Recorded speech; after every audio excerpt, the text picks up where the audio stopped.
The American consumer is giving up. Tap, skint, dunzo. So says Bloomberg in a recent article called, quote, Key Drivers of U.S. Consumers Are Losing Steam All at Once. In short, consumer spending over the past year has been propped up by three things: incomes, savings, and debt. All three are now out of runway. Taking each in turn, real disposable income has been catching up to inflation over the past year. I've mentioned in recent videos that's how inflation works.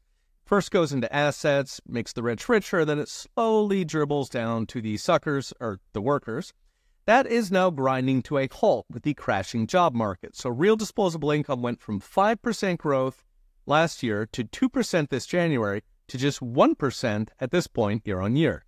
That's before the collapse in job openings last week, which will slash raises to where they won't be keeping up with inflation anymore. Now, next up is savings. During the pandemic, Americans built up about $2 trillion in excess savings as they stopped taking vacations or going to restaurants, either because they were worried about their job or because we were living in a police state. Those $2 trillion came in handy as Biden drove up grocery and gas prices, but he has now used them up. Bringing us to the third reason, debt. Once the savings were gone, debt was the last resort, with private debt skyrocketing from car loans to student loans to credit cards. That is now hitting a wall, with credit card delinquencies up 50% year on year. In other words, consumers are tapping out their debt. Put it all together and the income catch-up is over. The consumer is out of money and they're so deep in debt, they are, as Bloomberg puts it, quote, exercising spending restraint at last.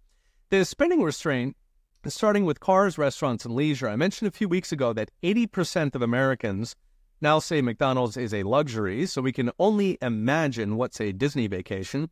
Note that restaurants and leisure are among the biggest employers of blue-collar Americans, summing up to nearly 17 million jobs.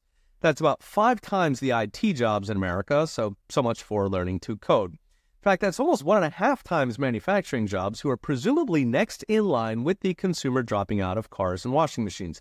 Even the government numbers are now saying the economy is nosediving.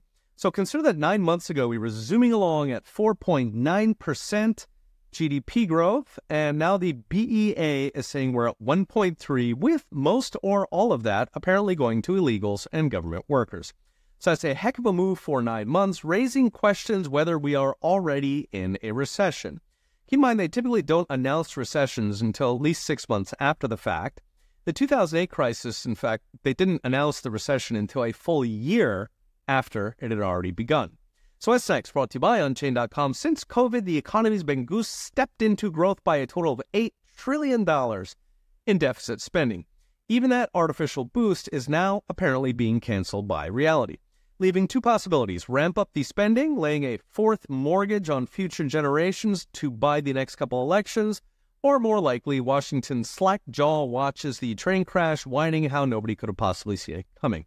Read the full article with charts and all the gory details at profsatange.com. Okay, we'll be watching. See you next time.